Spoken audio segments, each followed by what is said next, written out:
Welcome back to the Berg podcast. With me today is Dan. Hey, everybody. And Dylan. Hey, how's it going? And Dylan is our special guest. Dylan is a project manager's, estimator's assistant. He's got like a really long title. Project engineer. Project engineer. Yeah, that. I think that's what it said on the paper. We just keep changing it. Well, yeah, every time we had new responsibility, we just changed the name of the position. So, yeah.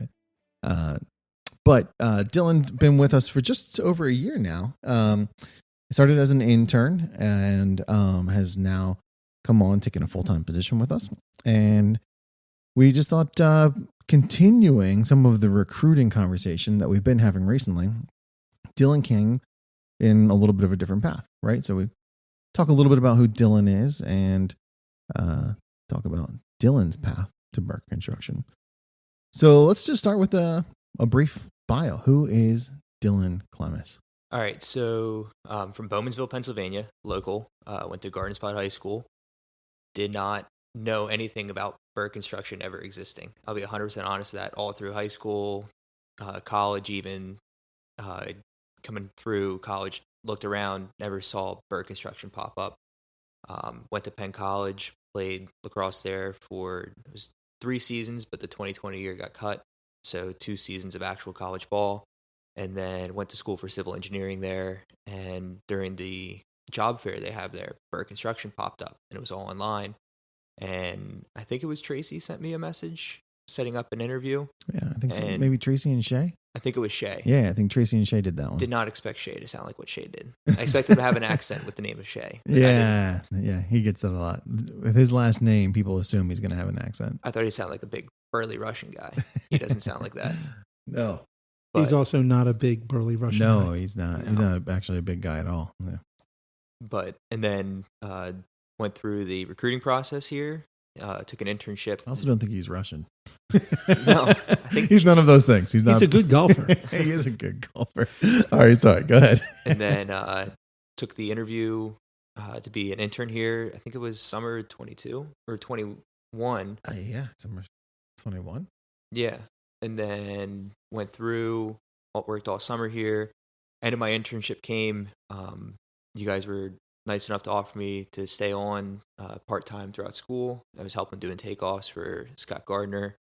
And post-graduation, I offered a full-time job here as an operations assistant, helping Scott, Dylan Reese, basically anybody who needed help with the project management side. And then a year came, and still here.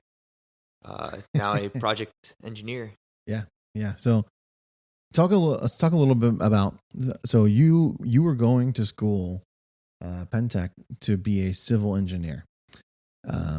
But you decided the engineering route wasn't necessarily what you were interested in.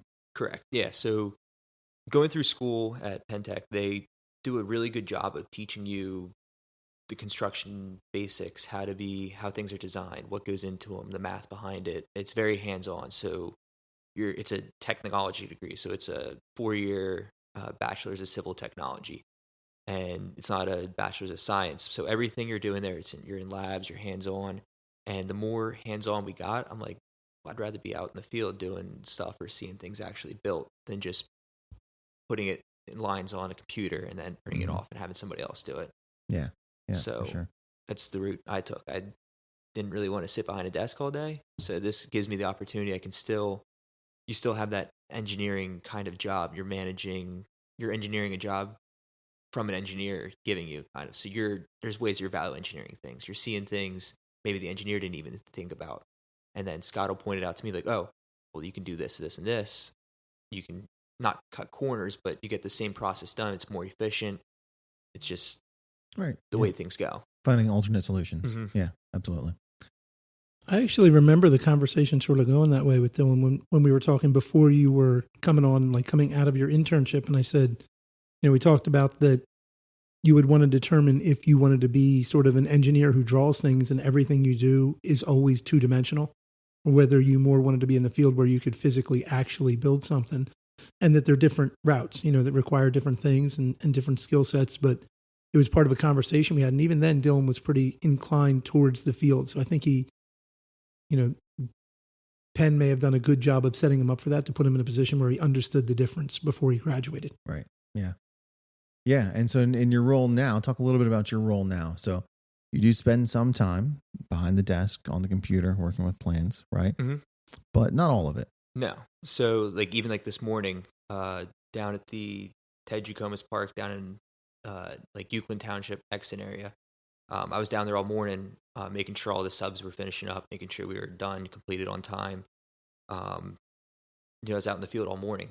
Came back, had desk work to do, had to do a couple takeoffs, putting some invoices through the computer. But it's a good balance. Either you're in the field, try to get out in the morning, and that gives you the afternoon then to stay here. Because if you go out, like Scott was telling me, it's best to go on visits in the morning before the guys get really rolling. If you need to say anything, or if they have any questions, you can hit it then, instead of getting a phone call at 4:00 in the afternoon that something went wrong or they didn't know what to do. Yeah. So it's a good balance, I think. Yeah. And I think it takes balance, right? Because you have to be able to do both, right? I don't interact with as many engineers as you guys do, but the couple that I've had to interact with, whether it be projects happening at my house or whatever it might be, they're not necessarily as adept to spending time in the field, right? I was having a problem with some of the water in our backyard, and asked the engineer if he wanted to come out and take a look at it with me so he could understand what I was describing. And he's got his as Tom Berg would say, his shiny shoes on, and I'm like, hey, do you want a pair of boots? He's like, well, I think maybe I have my soccer cleats in the car, and I'm like, all right. he was not prepared, right? And you kind of have to manage that role. You have to be prepared for both every day. You've got to have your boots and your high vis, but you've always got to be ready to jump on your laptop or your iPad, or back at the office, get on your computer and manage the job in both facets, right? It's funny you say that with the shoes. And Brian and I were talking about it a couple of weeks ago, that Dylan Reese had told me that at Myers, they have, everybody basically keeps 2 sets of shoes, because you can't come in the office if your shoes are all your muddy shoes. And that's not something we do. You know what I mean? As a rule, there's lots of times that the office gets real muddy because us or somebody else is walking through with muddy boots on, but we sort of take the stance that it's, that's our work. So dirt and soil and rock and mud, that's the natural conditions we work in. So if they're in the office, that's fine too. But it is a visual that you see, as you paint the picture with Dylan, that as a project manager, you're going to have to be able to operate in an environment where people have a lot of shiny shoes and the brand new hard hats and vests that have never been outside. And you're also going to have to be able to deal with the guys who have been digging in a trench all day. And that mesh point is really where Dylan's starting to operate and excel and facilitate things getting done. And it's neat to watch JD and Dylan work together, because you have JD, who's been working since he was 6 years old on the farm and just worked his way. And has said, when we've had him on a couple of times, he said he didn't picture himself being in the role that he was, that he would grow that route. And similarly, you have Dylan, who went through school and went through college and was headed towards this sort of civil engineering degree, and then took a turn and said, I want to be here. And both of them end up not in the same spot. They have different responsibilities, different roles. But JD has to be in the office in the field, but he's in the field more. Dylan has to be in the office in the field, but he's in the office more.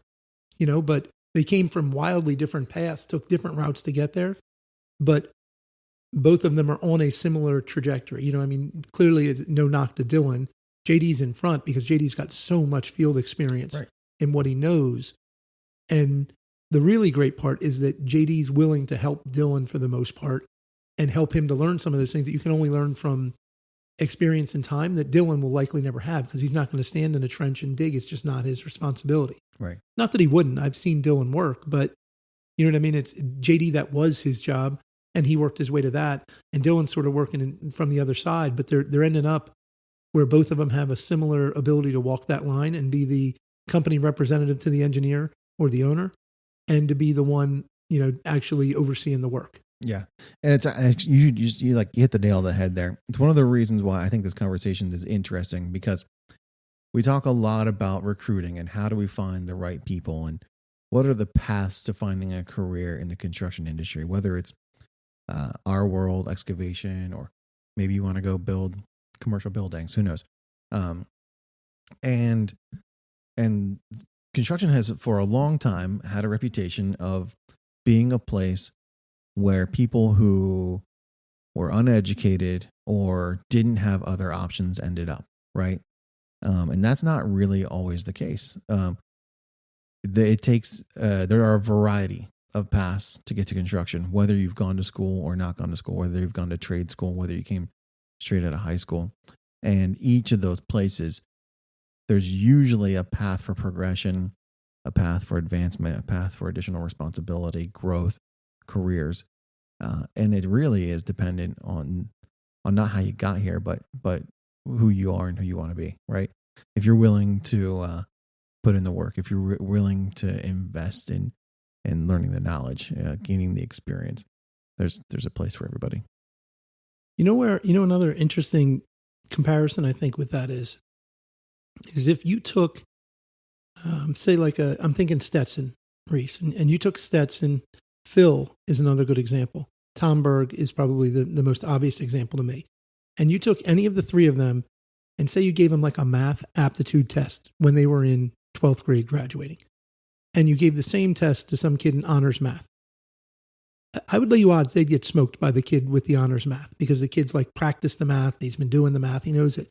But you play that out to Phil or Stetson, you know what I mean? Whether you're going 10 years out, 15 years out, or go to Tom and you're 35 years out. Mm-hmm. I think you give that aptitude test to them. And I think that the honors kid likely has a lot of trouble keeping up with their math. So intelligence and like smart, in air quotes, is such a funny thing because it's directly tied to where you are at that very moment. And some of the math that some of our field guys can do, just unbelievable. I mean, sure, they'd put people to bed in geometry. Like if you could send those guys, Stetson, Tom, and Phil, you send them to a geometry class, and I don't care what geometry you've had before, let alone if I take away your calculator. You know what I mean? Like you take away the calculator and put them heads up.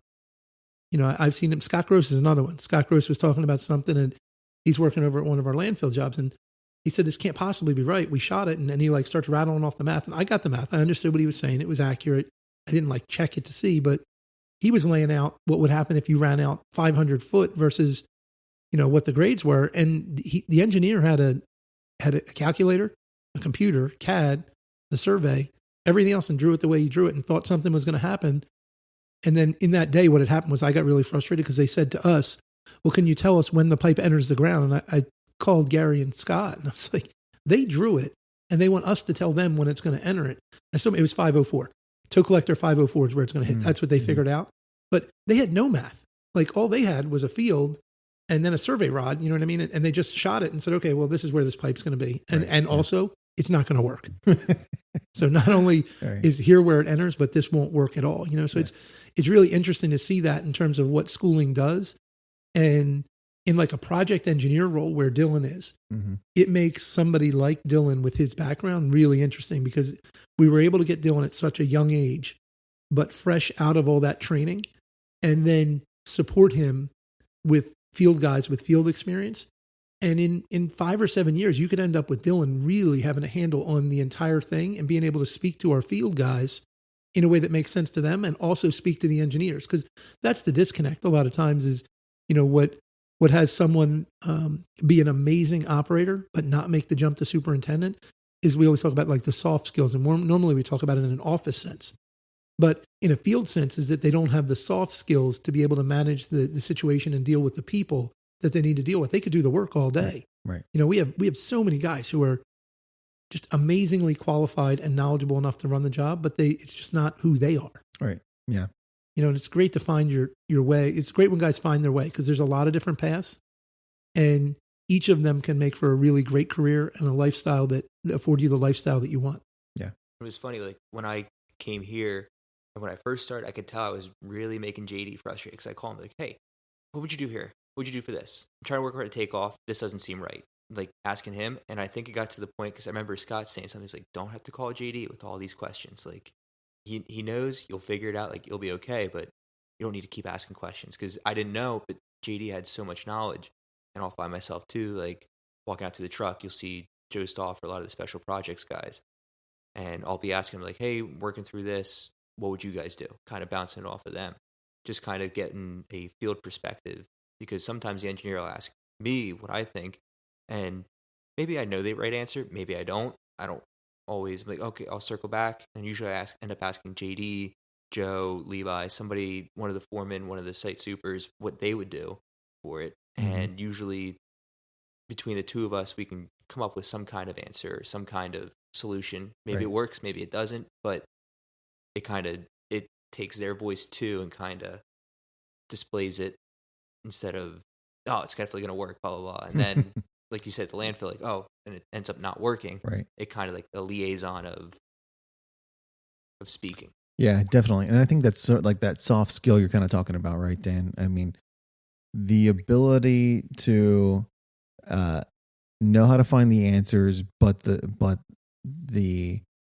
humility to keep the end user involved, because in a practical stance, what actually has to happen, at times doesn't always match what the paper says should happen. And that's an important part of the role, especially as you're in a role right now, young and relatively inexperienced, where a lot of what you do will be questioned because you have a lack of experience. So the fact that you're able to build that relationship, rely on guys with practical field experience, and then allow them to not have to be the person who has to go haggle with an engineer, or go beat up a vendor, or those types of things is important. We were talking the other day, and I don't know who I was talking to about it, but I was talking specifically about Dylan. And I know in Ann's onboarding, I talked to her about it because it followed. It just sort of segued that way. It was 2 days before I had the discussion. Then I talked to Ann, and I said, one of the, I think, mistakes we made with Dylan early on was, we dropped him on his head. No, That was my mom. was that, at least, and I'll speak only for me, Dylan's understanding and abilities and skills in certain things that I am not good at, CAD, the use of Bluebeam, all the digital stuff, all the electronics, everything that they taught him when he was in school, I assumed that he had like step one, right? Like, in other words, like I assumed he had a base level of knowledge about what we were doing, even though I knew he didn't. Like, you know what I mean? Like, it became a really funny thing. Like, his qualifications had me forget that he didn't know something. And so then we put him in a position where he would have to ask a question that we probably should have told him the answer to, or at least told him the question, say, hey, here's what you're probably not going to know. Here's what we think could be the answer. You should look into it.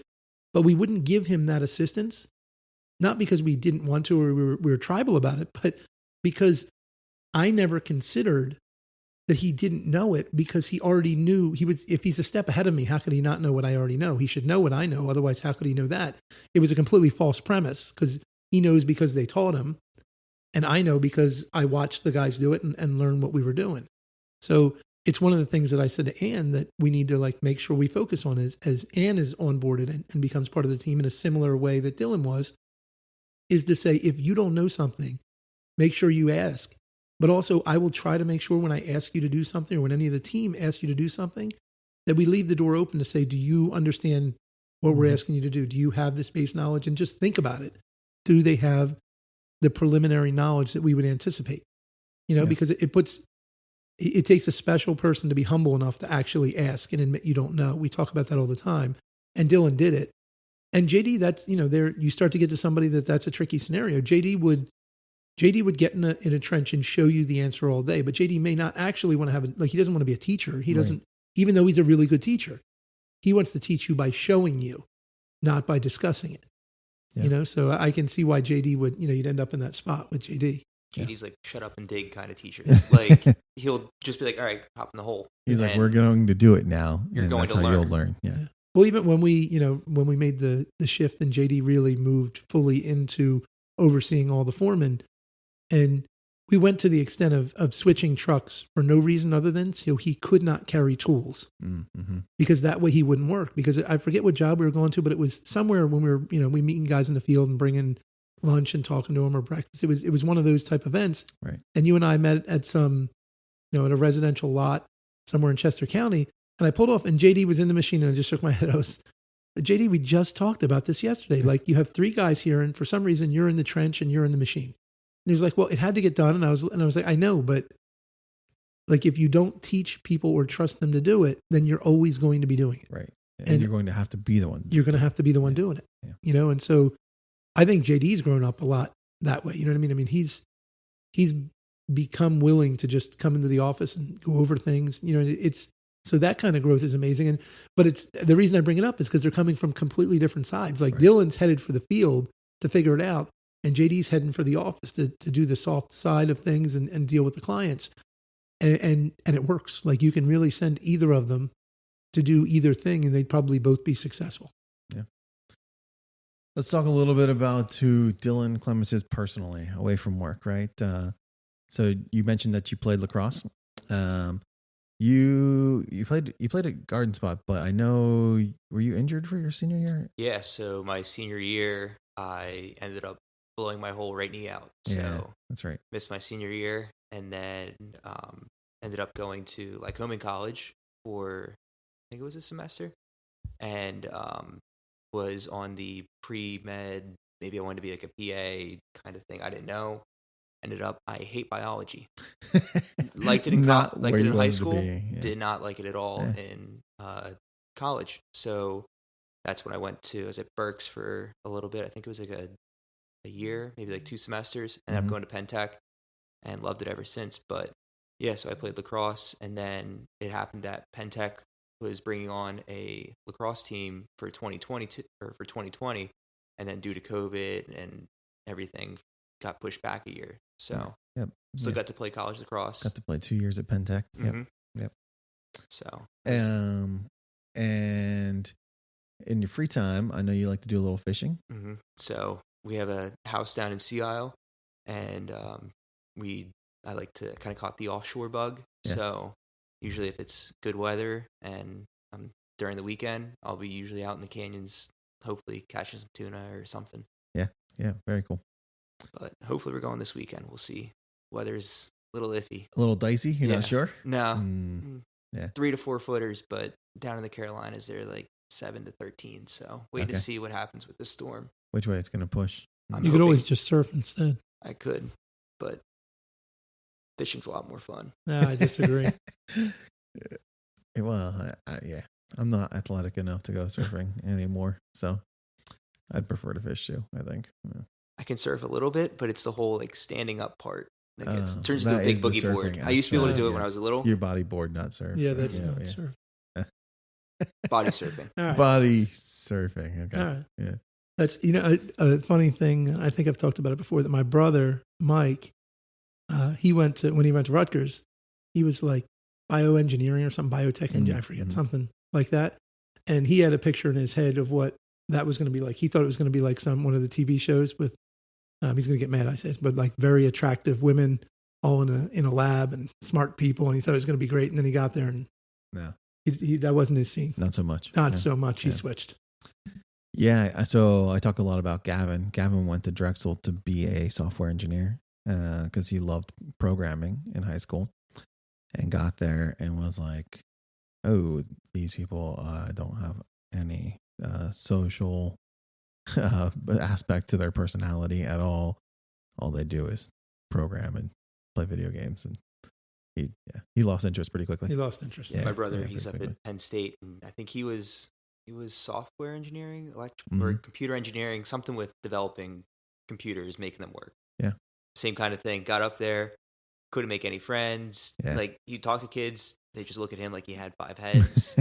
Didn't know anything. So he said the only way he could talk to a couple of kids was like playing video games. They wouldn't have a face-to-face conversation with you, but they could talk to you through a headset. They'll be your friends online. So we could have them on the podcast. Yeah, it'd be perfect. Yeah. So he's electrical now.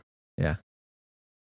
I think that happens to a lot of kids with their picture of what school or the next step is supposed to look like is not what the reality actually matches up with at times. So yeah, it's hard. You get this feeling of society saying, what would be what are the most viable paths? Like, where do you want to go? Like, what's the most in need thing and what's, whatever decision you're making and looking at money and everything else. But at the end of the day, it's really hard to go to work for 40 years or whatever you're going to work in your lifetime and not enjoy it, at least somewhat enjoy what you're doing and enjoy the people. Cause it's going to be certain people different.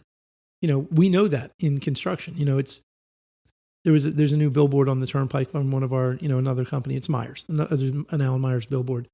And all of us are approaching this in terms of hiring and attracting talent the same exact way, which is, you get to do something that you create something. At the end of the day, there's something to show for your work. You get to use your hands, whether it be to physically build it with machines or shovels, or that you're drawing it, whatever that thing is. And that attracts a certain group, and they have a certain set of a likely framework of what they would be like socially, so like you end up in these things. And it's really important that you figure out where you belong as quickly as you can, just so that you're headed in a place where you can socially fit and you can be satisfied with what you do at work and also provide for the lifestyle that you want to live. Right. Yep. Yeah. I think like a growth mindset. If you're not happy where you are, you're not ever going to give it 110%.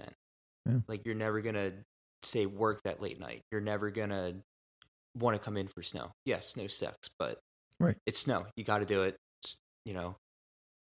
At work, excavation, get rid of the snow. You got to do it. Keep your guys moving all over winter.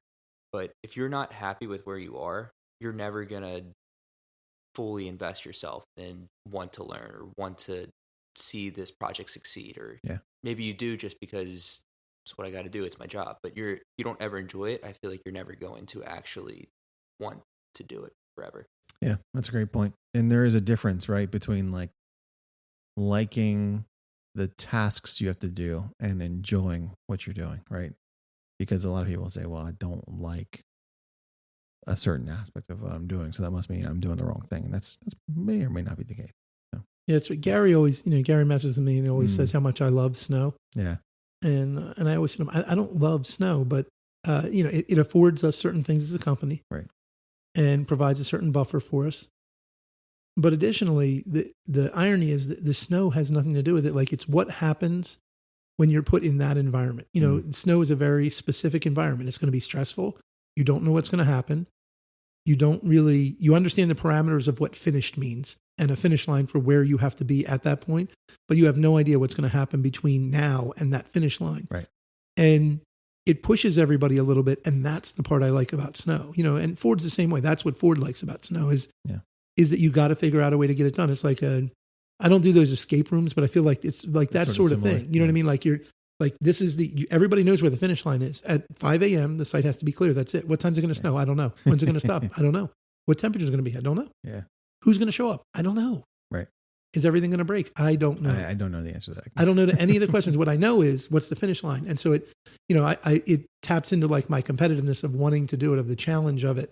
And then once you do that and you get, even if we had, 20 guys on site, there's probably 10 of those guys that are going to take a similar path. Like they don't love it. They're not happy about it. They'd rather be home sleeping or playing with their kids or whatever, but they approach it the same way. Like we got to get this done. So let's just get it done.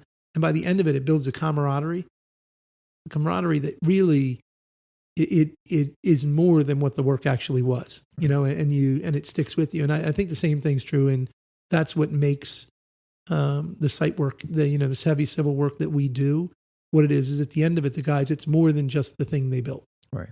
Yeah, for sure. Cool. Well, that's probably a good place to wrap it up. So thanks for joining us, Dylan. Yeah, no appreciate problem. your time. And folks, we hope you got something from this, and we hope you come back for another episode.